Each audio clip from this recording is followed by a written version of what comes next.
Hello everyone and welcome to our fifth strat. Already. Yes, today we are going to talk about shame. Yep, that's a word that we very often use wrongly. Yeah, exactly, and we use the word shame constantly and almost always incorrectly. Yep, that's correct. And interchangeably with embarrassment, with guilt with remorse. But shame is not any of those things. Not really. Shame is not what you feel when you do something wrong. Shame is the conclusion that you are wrong. I guess we are always maybe missing this part. Cognitive fusion. Not a behavior, not an action. The self as a whole placed on trial and found deficient. Yeah, it's interesting that because there was some interesting studies that are quite old actually. Yeah. A researcher named Tomkins in 1963, he described shame as being a sickness of the soul. Oh, okay. So that very much joins what you're saying. Yeah. And this is where the conversation begins. Absolutely, because we're not just talking semantics of yes, this word, this other. We're talking some things that are actually fundamental. Yeah. To map a bit the distinction, I would like to use as a basis the work from June Price Tangney. Mm-hmm. She's a very famous researcher in this subject. Studied guilt, shame, and then turned into reformative justice, how that gets applied in the reformative justice context. Just to tell you a bit how long she's been working on this, she did her PhD thesis in '85 on this subject. Okay. Her last paper is from this year. Oh, okay. So she's been a bit around, let's put it that way. She knows what she's talking about. What is very dear to me in her work is that she mapped this distinction empirically. Mm-hmm. Of course, she put a framework around it, but it's completely evidence-based. Guilt and shame are, according to her model, are two things that are completely opposite, actually. They are not the same thing. Mm-hmm. Like you said, people will tell you, you have no shame, or things like that, which would be more related to guilt. Yeah. But according to Tangney, there are two opposite things. How so? Because functionally, they are two opposite psychological states. Mm-hmm. The object of evaluation is not the same. Yeah. Guilt, if we imagine guilt, a typical guilt speech is, I did something bad. Yes. So it is action focused. Of course, nobody likes it, so it's an uncomfortable feeling, but it is productive. It motivates apology, repair, behavioral change. Yes.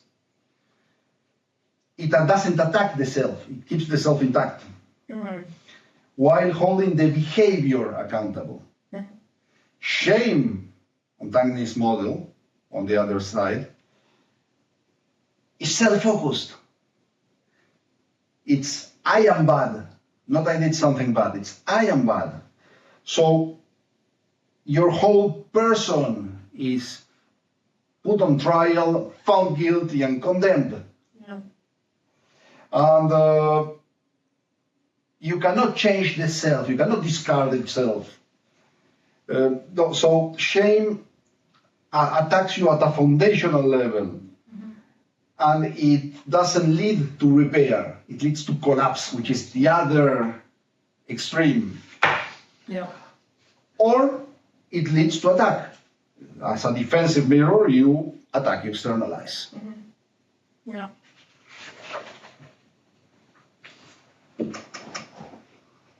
Tangney collected, as I said, over all those years she was quite busy, collected tons of data. So she did several longitudinal studies. Imagine that. And guilt-prone individuals consistently outperform shame-prone individuals in all psychological metrics. Like empathy, relationship quality, mental health. Shame-prone individuals are a lot more prone to have mental issues, to suffer from mental health problems. Depression, addiction. So people that process this external stimulus of, I did something bad happened, I had a bad outcome out of my actions, as guilt, they do much better in life than people that process it as shame. And this is not philosophy, this is data, this is empirical. So we're talking about evidence-based. Of course, the moralistic speech that we are all being exposed to at one point or another is that shame is a moral corrective. It keeps people in line, it is necessary for social functioning. However, the data tells a completely different story. Shame does not make people better. Shame makes people hide.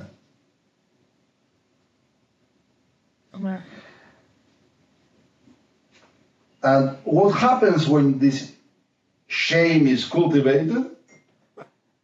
There is a very interesting model, the compass of shame, which Nathanson introduced,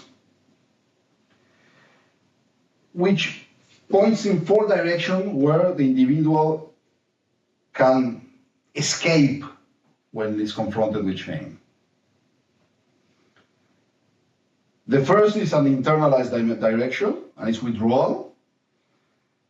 So, social disappearance, hiding, silence, which leads to isolation, and isolation is very bad for your health. Yeah. The second is an externalized and denial route, which is avoidance. In that route, we will tend to deny, to minimize, to distract, use humor, for example, but also addictions. Nathanson once said that shame is soluble in alcohol.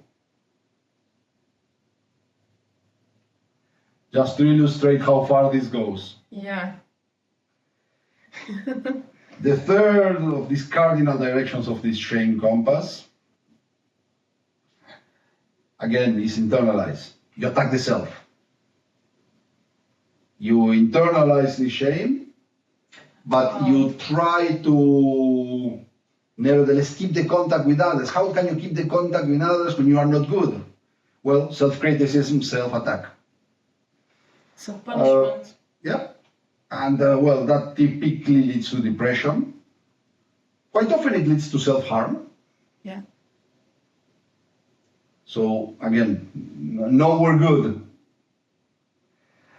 Last but not least, again, is an externalization route where you attack others. You externalize the blame, you will vent this as aggression, contempt, rage. Some narcissistic behaviors have been associated with this also. So all these are very recognizable. We've all came across and or indulged in this kind of behaviors. So we all know what we're talking about. But what is significant is that they are also recognizable from a clinical standpoint. It's not just a personal, yes, I know somebody or I did this. Clinically, these are structures that can be recognized. Mm-hmm. And if you remember one of the subjects we keep talking about, and we talked about in our previous episodes about change and solitude, yeah. We mention experiential avoidance. Avoidance, yeah. Well, all these are forms of experiential avoidance.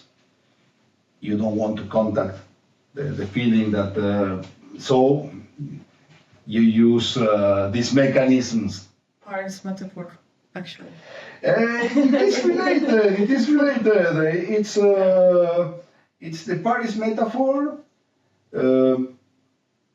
However, it's even maybe a perverse version of the Paris metaphor, because you carry Paris inside yourself. This shame, you are carrying it in you. So where in the world are you going to hide from yourself? Yeah, it's very part of you. It is with you, so you cannot escape it. Yeah. While the Paris metaphor, you can try to avoid Paris on the Cooper's poem. On this case, you cannot do anything. So, because it's the self that is attacked. Yes.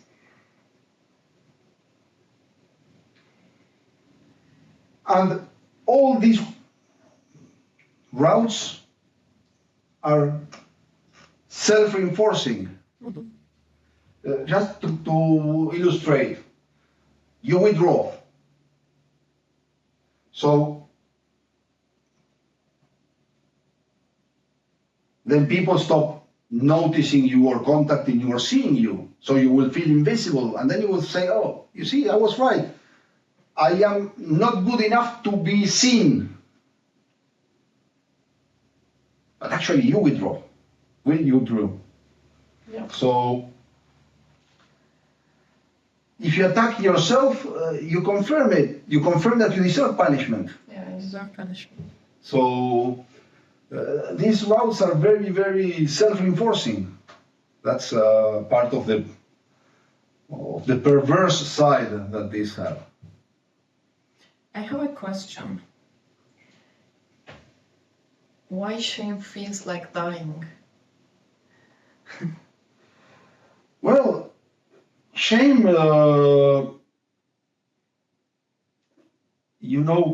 shame is, if you look at it from a neuroscience perspective, mm-hmm. Shame actually activates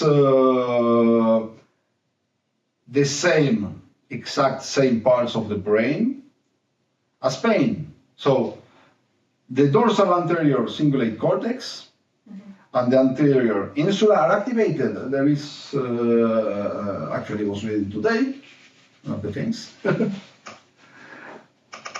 a very short paper by Eisenberger and some other colleagues, who did functional MRI studies, so brain imaging, mm-hmm. live, and they found out that shame correlates with the same structures, activates the same structures as physical pain. So the brain cannot make a meaningful distinction between pain, mm-hmm. and social rejection. it feels like, to the brain, it feels sort of feels like a broken bone, let's say. If you combine this with what we were talking about, being in a sustained, in a chronic state of hypervigilance, Yeah.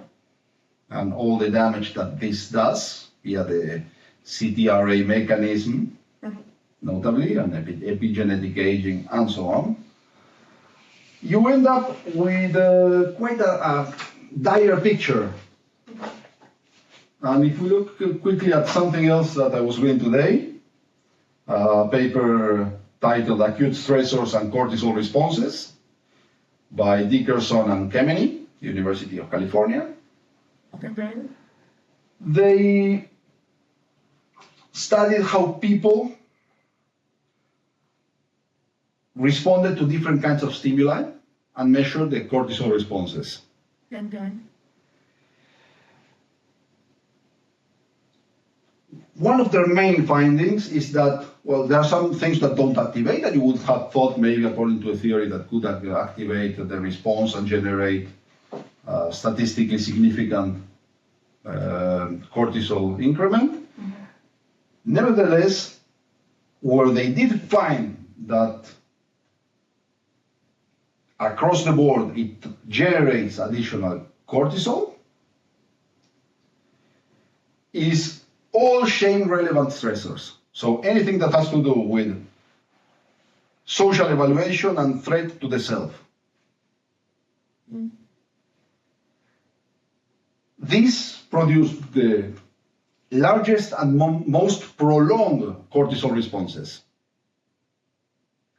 which in a sense, it is coherent with our evolutionary history.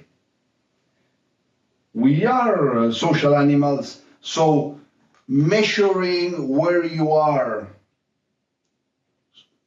socially, it is a survival-related necessity. So it's completely normal that the brain reacts so negatively and so strongly to all these shame-related stressors. Okay. And as we said, the result of this constant hypervigilance, this cortisol, cardiovascular damage, epigenetic aging, the CTRA mechanism that we talked about on our episode on change. Yeah. So we're not talking about, yes, a mood, yes, today I feel a bit more shame, or tomorrow. No. We're talking about something biologically damaging. Larger than noise or pain, actually, according to these studies. Mm-hmm.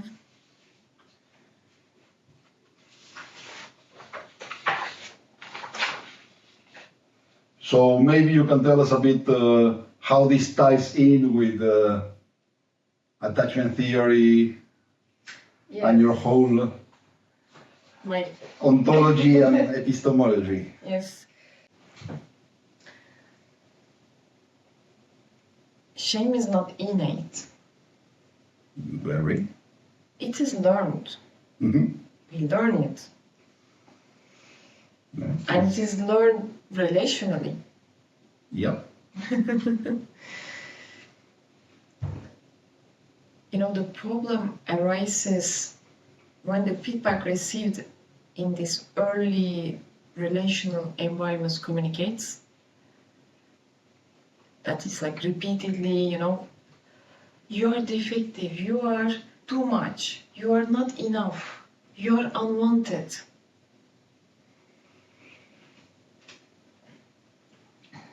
Bowlby in 1988, he says that the child who is not seen, not soothed, not welcomed into the mind of a caregiver, mm-hmm, this child internalizes a verdict about their own worth.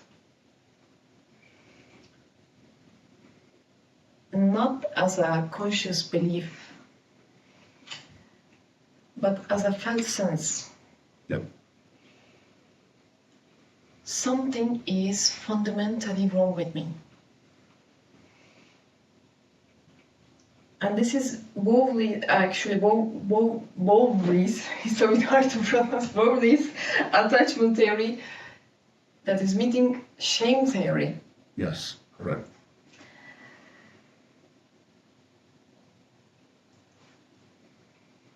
And unlike guilt, which is triggered by specific actions, shame can be triggered by almost anything. Nothing? Glance, a silence, tone of voice. Because it's not about what happened. It is about what the person believes they fundamentally are. Yep. Which is why it's so pervasive, so invisible, and so resistant to simple reassurance. Correct. Simple reassurance definitely doesn't work there. Yeah, exactly. Exactly. Which brings us a bit to an ACT concept that we already introduced in our previous episodes, actually, both that we did together so far. Yeah, acceptance, commitment therapy. Yes. We were talking about cognitive fusion. Cognitive fusion is that moment when a thought stops being something you have and becomes something you are. I failed at this task becomes I am a failure. And you become fused, you become one with the thought. You identify it. You identify with it, correct. Shame is nothing other than cognitive fusion operating in the basement as at the most fundamental level. Like you very well said, even sometimes at a pre-verbal level. Yeah. And this belief is not about behavior or a circumstance or a situation, like you also said. It is about the self. The self-worth, its acceptability, even the right to exist.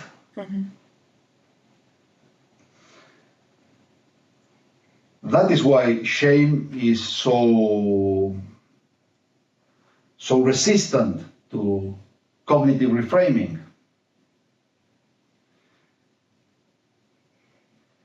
Because you cannot really, argue someone out of a verdict about who they are with evidence about what they did. It just doesn't match, doesn't work. No. In ACT, the approach we take for this is not reassurance, and it's not definitely not positive self-talk. This thing that they tell you on Instagram, yes, you repeat every morning, I'm great, I'm the best, money will come to me, and no, Good luck.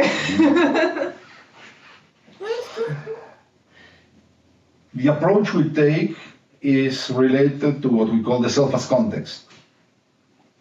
The self as observer. The part of you that can notice a thought without becoming the thought. Yes. So in this context, can notice that a thought of shame is arising without becoming fused with it. The shame is present, yes, but you are no longer the shame. And the moment you place yourself in this position that you're watching the shame instead of being the shame, you are moving into guilt territory rather than shame territory. because you start being diffused from it. It's no longer about the self.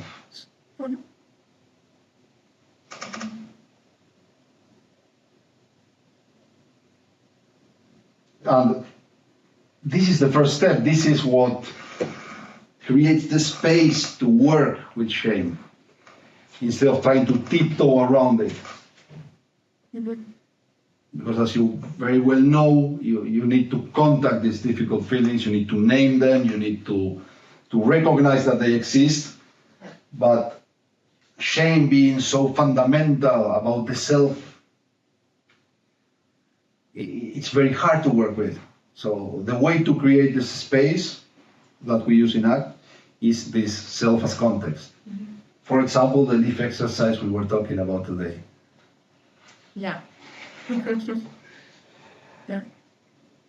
Which actually brings me a bit to the Stoics again, Epictetus. Your favorite. It's not my favorite, but let's say I'm not the only one that likes Epictetus quite a lot. Yeah. Men are not disturbed, are disturbed not by things, but by their opinions about things. And here I jump to somebody who explicitly quoted Epictetus as one of his inspirations, Albert Ellis, the creator of REBT.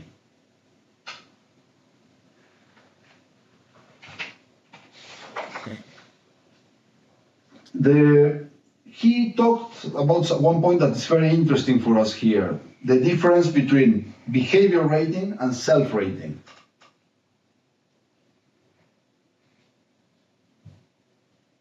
Evaluating a behavior is useful.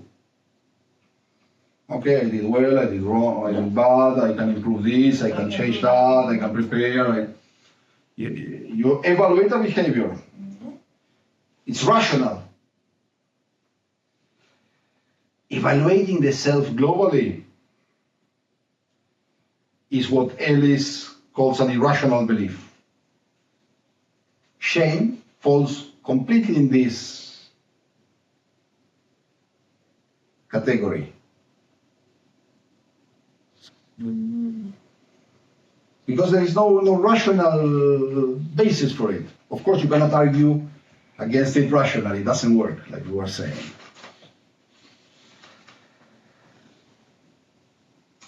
The thing is that the Stoics, when they were saying things such as Epictetus said, were not telling you not to feel anything. People often mix that up, like they mix shame with guilt and a whole host of other words. Quite often people think that being Stoic is about not feeling, and no. What they were telling is about the location, the object of the evaluation that we took at the beginning. Place the object of the evaluation correctly on the fact, on the action, on the circumstance, not on the self. Yeah. And how do you see things in your EFIT universe? In my EFIT, yes. So the music, shame plays, actually. In emotionally focused individual therapy, Dr. Sue Johnson. Yep. May her soul rest in peace, I could say. Yes. Shame is understood as an attachment emotion. And the message is, I'm too much, or I'm not enough, or to be loved.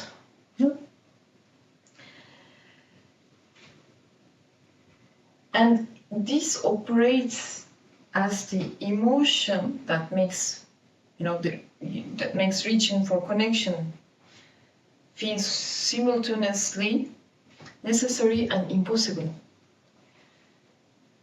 And the person needs contact, the person needs to be seen. Yes.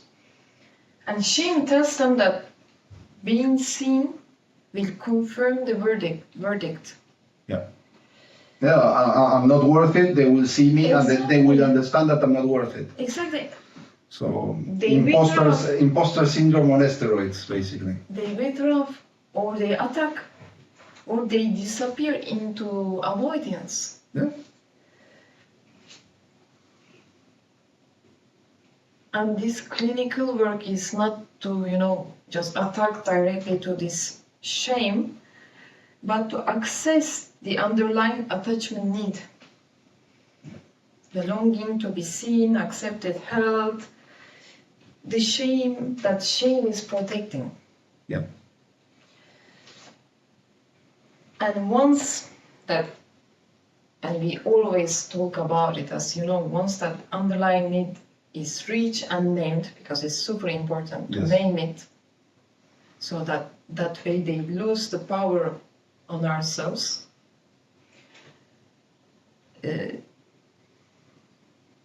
So this shame loses its function. Yeah. Yeah, because what people forget very often is that shame actually is a protective mechanism. Exactly. It's trying to protect you from somebody confirming the verdict that you already Yeah. did to yourself, from having external confirmation on this verdict. Exactly. And that way the music that I keep talking about, but I'm not going to repeat it, the music changes. Absolutely. And the EFIT path is through the emotion. Yes. You cannot bypass shame. You have to find it, as we always say it. You have to find it, you have to name it, you have to sit with it. If you want to change the music, you have to sit with it, trace it to its attachment origin. Yeah. The corrective emotional experience, being seen, being accepted in the therapeutic relationship at the moment of the greatest vulnerability, Yeah. is itself the intervention. Yeah. It rewrites the attachment verdict at the felt level and not the cognitive level. You think? Yeah, that's where our path, our approaches, let's say, diverges slightly.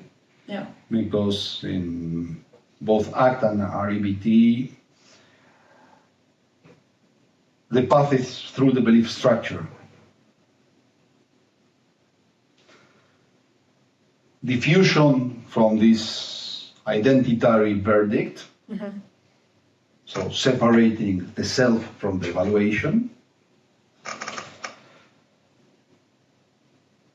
and in one way or another, what Ellis calls moving from this self-rating to this behavior rating. Is it a useful behavior or not? Is it workable? Yeah. In ACT we talk a lot about workability. So this transformed the I am a failure into I failed at this and I can choose to change, which is a completely different story.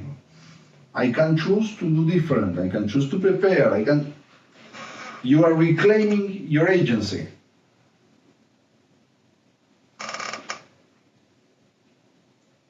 And coming back to Tangney, her data shows that this is not just preferable at a philosophical, abstract level.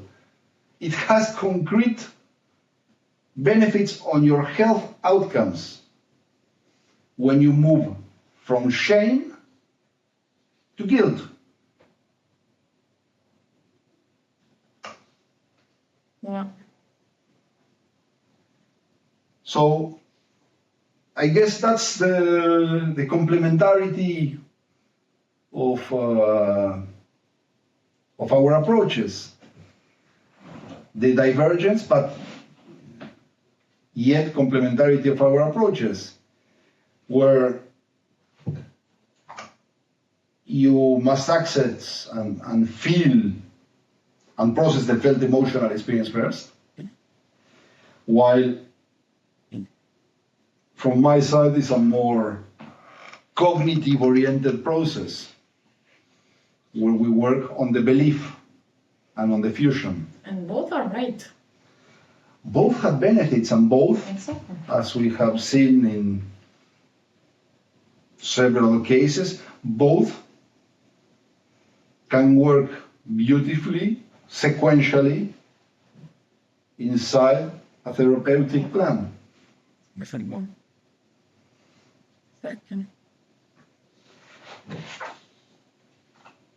Because, like you were mentioning, Gilbert, if I'm not wrong,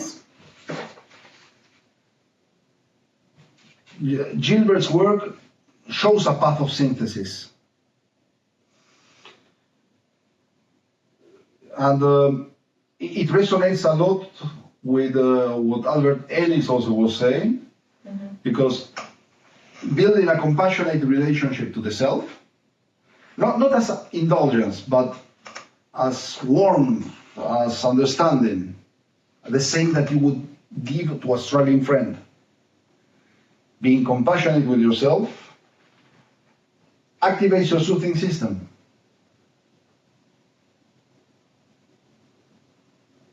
And Albert Ellis was talking about unconditional self-acceptance. Accepting yourself. So one approach a bit more or emotionally focused, the other more rationally, but which converge beautifully. And this is the way that you can create the conditions in which both the emotional processing and the cognitive restructuring can happen. Yeah.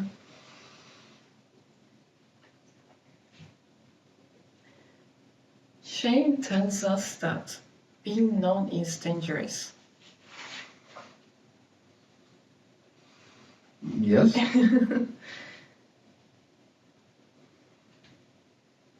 Imagine if someone sees you truly, the verdict will be confirmed. Yeah. They will see I'm not worth it. Yes. Exactly. And the work is discovering that the opposite is true. Yeah. That being known actually fully is the only thing that dissolves the verdict.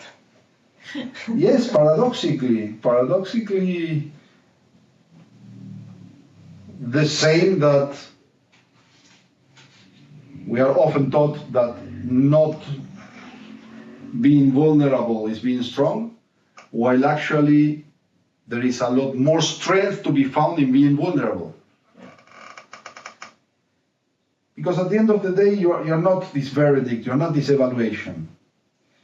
You are the entity who can observe it, who can question it, and who can choose not to let it govern your life.